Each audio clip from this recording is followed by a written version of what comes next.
Hi everybody, it's good to see you again. Today we are going to start our new book, My Survival, A Girl on Schindler's List. I'm really excited about this. I think it'll be great. And with this book, I'm going to try to do a little bit more teaching so that it's less of just a read aloud and really you guys are getting some little mini lessons in on there too. The great thing about this whole corona thing happening at the end of the year is that you guys have already gotten all of your standard skills for the year. You've gotten it first and you got them all last year. And so this year was really a review anyway. So we're going to go back and review some of those standard skills that you guys have already started to master. And we're going to get to do it within this book.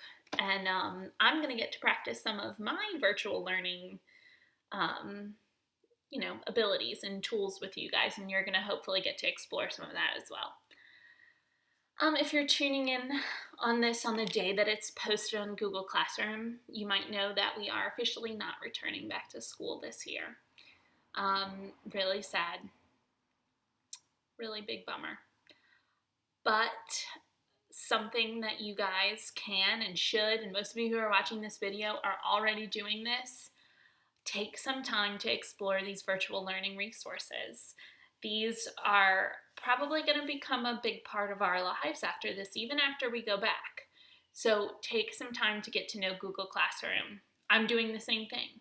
I'm trying different things. This is when we get to try because we don't have grades and we have flexibility in what we're doing. So take some time to explore those resources now when risk is low.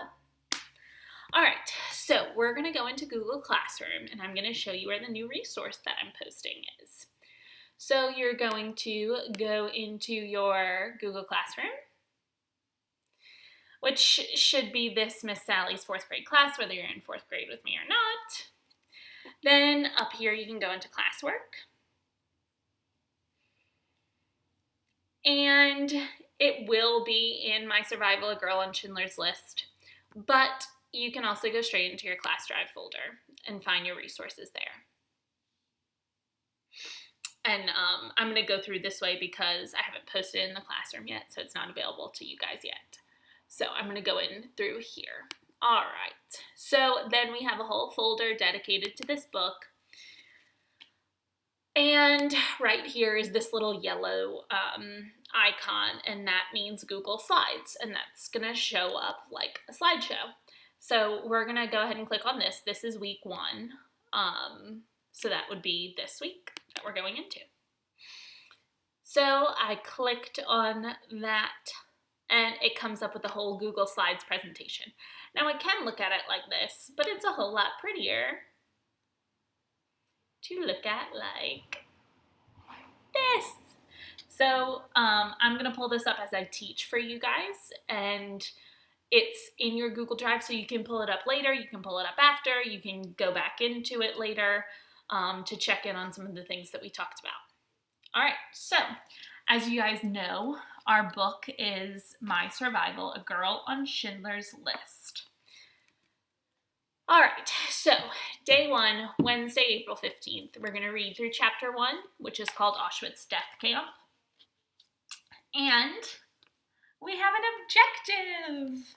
So our objective is, I can determine the main idea of a text and tell how it is supported with key details. Okay, ready for your family to think you're crazy? Mirrors on. I can determine the main idea of a text and tell how it is supported with key details. Mirrors off. I've missed doing that with my kiddos. Okay, so today, if we look at our objective, some of those important words, we have those verbs that are in blue and the most important words that are in red. So we're determining the main idea. That word determine means to decide, to tell. We're figuring out what the main idea of a text is, and we're telling how it is supported with key details. Before I flip to the next slide, think in your head, what is a main idea and what are key details? How do I find those things in a text, and why is it important to find them in a text? Just think for a minute. All right, our main idea. When we talk about a main idea, we talk about that most important point that the author is trying to make. We want to know what the whole text is about, and we want to know what the author wants us to learn from reading the text. Now, if we go back, this standard, is that an informational or a literary standard? It's an informational standard. And we know because we see an I here. But we also know because main idea is an informational skill. We can't find the main idea of a literary text. But if we look at the standards side by side of informational and literary, the standard of RI 4.2, which we know R means reading, I means informational, 4 is our 4th grade, and 2 is just the number standard that we go in. We look at RI 4.2, that's your main idea standard. When we look in literature, RL 4.2 is going to be your central message or your theme. So while they're very similar, they're specific to the type of text that they go to. So don't get those confused. That's important. So we'll go into why this is an informational standard in a minute. But back to our main idea, we think of that ice cream cone, right? You can't put the ice cream if you don't have the cone yet. And we think about that point at the bottom of the cone as the most important point an author is trying to make, right? What is the big idea of the text? A main idea, remember, is not just one word. We want it to be a full sentence. One word is a topic, and that's how you can start your main idea. But then we want it to go into a whole sentence, a full idea that brings in every piece of that most important point that the author is trying to make throughout the entire text. Or sometimes we can figure out the main idea of a piece, like a chapter or a paragraph. All right, so how do we find the main idea? There are a couple of different ways that we can do it. Now, once we're in 4th grade and in 5th grade, they're not definite. They won't always help you. Sometimes you really just have to take a step back and think, what was this whole thing about? But some things that can usually help us, we can read the title and the headings. Remember, headings in this book are going to be our chapter titles. But when we usually look at an informational text, we might have some little subheadings, smaller bolded titles along the way that help us know what we're going to read about. So we want to read those titles and we want to read those headings and pay important attention to each piece of the whole. Look for repeated words. That's a huge one. What words are repeated? What words are important? What words do I have to include in my main idea? And then we want to look at analyzing our text features, right? We have graphs, we have headings, we have table of contents, glossaries, keywords, and most importantly, we want to look at pictures and illustrations. We know that authors are very careful about how they use their space. And so if an author included a picture or an illustration in a text, it's got to be important to that main idea. And then lastly, which is always a hit or a miss, might help you, might not, but we can try to reread the first and last sentences. If you think about when you write an informational text, when you write an explanatory essay, that first sentence and that last sentence, that's your restate and gist, right? So that is kind of your main idea. It is what the whole thing that you're writing about. But sometimes authors that we are reading they take more creative liberties on what they're doing. And so they don't always give you that main idea clearly in those first and last sentences. So sometimes it might help you, sometimes it might not. You just have to be careful. Okay, then we have our key details.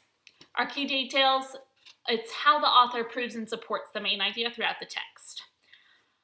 Our supporting details, those are the ice cream scoops, right? They help explain, they help prove the main idea. And we, in 4th grade, need at least 3 supporting key details to help prove that main idea. And we find those key details and that evidence by turning that main idea into a question, right? We have our main idea and we turn it into a how question or a why question, and that helps us figure out those pieces, right? we have to be really careful that our key details are not just our main idea. I always use the example of if my students come up to me and tell me, well, I'm smart. And I say, well, how do I know you're smart? Prove it to me. And they say, well, I'm smart.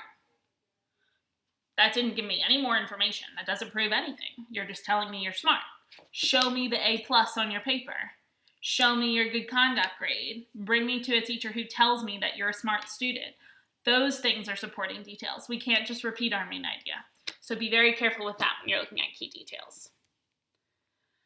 Okay, this slide is repeated for some reason. All right, on to our book, where we really want to be. So, My Survival, A Girl on Schindler's List. I got more and more excited that you guys picked this book as I started reading through it the first time, because it is what is called a memoir. And a memoir is an important memory told in detail by the person who experienced it. So it's really close to historical fiction, except it's not fiction. It's informational, because every piece of a memoir is true to the person who's telling it. And in historical fiction, those events that happen in a piece of historical fiction, they're based on true events, but a memoir is 100% true. And it's told by an author rather than a narrator. Your author is your person who was there and who experienced it, and therefore it is an informational text, and it is a first-hand account. I tried to pull up some memoirs that I thought you guys might have seen before, but in reality, I don't think you've read a whole lot of memoirs, if any, so far at least. Hold on one second, guys. Hey guys, sorry about that. All right, so we were looking at our current text and talking about what a memoir is. And a memoir is that informational text. It's a first-hand account. So remember that when we look at a text that was written by an author and is an account of something that happened, it's a kind of a story almost. We usually see it in a historical text of an event that happened. We see a first-hand account or a second-hand account, and that first-hand account is the author is telling their own story and they were there when it happened. Second-hand account is when you do research on an event and then tell that story of that event, not as if you were there because you weren't there, but from the research that you did. So, as I read through this, I got really excited to read this with you guys right now, because I see where it's going to end for us, and it's going to be great. So I want you to think about a couple of questions as we read through this book, but I'm going to put them in your brain right now. So I want you to think about why memoirs are important. Why is it important for people to tell their story the way that they saw it and experienced it? Why are they powerful? Why can memoirs be compared to literature? And that will become more clear as we begin to read too. When I tell you guys that this is an informational text, I expect some of you will get a little nervous of going, I don't usually like informational text. They're articles, they're boring. This is not boring. And you'll see some very similar aspects to this book as you would see in historical fiction. And we can talk about it. We can cross those lines a little bit, especially in the situation that we're in right now. And then I want you to start to think about, what kind of a memoir could you write that would be important for people to hear? Think about that. All right, so a couple things to think about in chapter 1. We want to think about who the author is of this text. We want to think about why she's telling the story, what's her purpose, what the context of the story is. We're going to think about the main idea of the first chapter, since that's our focus standard for today. This word right here, Krakow, that's the city that our author lived in during this time. And it looks like it would pronounced Krakow, but it's actually pronounced Krakow. So it's probably going to take me a couple chapters to get used to it as well, but I looked it up and that's the correct pronunciation of it. It's a city in Poland. And that city is right here. When we look at this map, this is a map of Europe, right? So here's Germany. Down here is like Italy, and then we have Spain over here. Over here is Britain, the United Kingdom. So Poland is right here, Germany is right here, where we looked at that video about the Nazis and about the political party during the time. And this is Poland, and this arrow shows us where Krakow is. So this is what I mean when we're thinking about the context.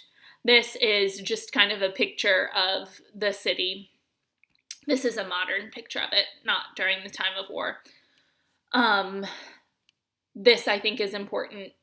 We have to remember that Europe is a much older place than where we live in the United States. And the cities that look like this, the architecture is different because it's a much, much older country than the United States is. And when we think about that timeline, this will happen in the 1930s and 1940s will be really where this is and when this memoir is taking place. Okay, so that's really where we're going to end for today. This is the whole week of slideshows, so it will be up in the classroom. And what I'm going to do now is switch over to our photo booth, and we're going to go ahead and read. Sounds good. Okay. As you'll see, chapter 1 is really short. It gives us a little bit of an introduction into what our book is really going to be all about. And it's good because I gave you guys a lot of front loading today and yesterday in those kind of pre-lessons. So it'll be good to have a kind of quick chapter, get a little idea, think about that main idea as we're reading, and you will have the ability to respond to it as well when we're done. Okay, let's do it.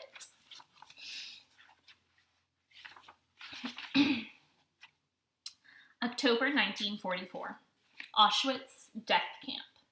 There are a lot of like Polish, German, Russian-like words in here, so I'm going to do my best. You guys do your best as we read along. Don't worry about it. It was bitter cold the night German police forced me and my mother into a cattle car and sent us from Plaszow, Poland, to Auschwitz, the largest of all Nazi killing centers. The train was made up of 2 cattle cars. There were 150 women prisoners crammed into each of the 2 cars. I was 14 years old, one of the youngest. We arrived at Auschwitz late at night. Guards slammed open the doors of the cattle car and yelled at us to jump out. Then they marched us into a long wooden barack with rows of benches along the walls. "Take off all your clothes," the guards shouted. "You will be brought back here to collect your things later, after your shower." The guards shoved us into a room maybe 20 feet by 20 feet. It was dark, but we could see pipes running the length of the ceiling. Back home in Krakow, we had heard scary rumors about what happened to Jews in concentration camps. What kind of shower was this? Were we going to die? If you were not there in the death camp at Auschwitz, you cannot imagine it, and I cannot truly describe it. Still, for most of my adult life, I have been trying as best I can to teach about the Holocaust in middle grade schools and colleges, in church groups and synagogues. Like many other survivors, I feel an obligation to tell my story again and again. The Holocaust was the scientifically designed, state-sponsored murder of the Jewish people by Nazi Germany and its allies. The Holocaust should never be forgotten and should never happen again. But how can we protect against that? You, dear reader, can help. One person with courage to stand up for the innocent can make a big difference. I should know. I'm alive thanks to someone who refused to stand by and do nothing. His name was Schindler. So that gave us like an overview, right, of what the entire book is going to end up being about. So think about that main idea. What was that whole chapter about? What was it giving us? A little introduction. What was the author's main purpose? What was the point of that being the introduction to this book? And I'll see you soon for chapter 2. One more thing. In each slide, I'm going to repeat a quote from the chapter that we read that day. This book has some really, really powerful words. And the quote that I chose for chapter 1 was on page, well, your pages are probably not the same as mine if you're reading electronically with us, but at the end of chapter 1 it says, "One person with courage to stand up for the innocent can make a big difference." So that was the quote that I wanted to bring to your attention from chapter 1. Okay, now I will see you soon for chapter 2.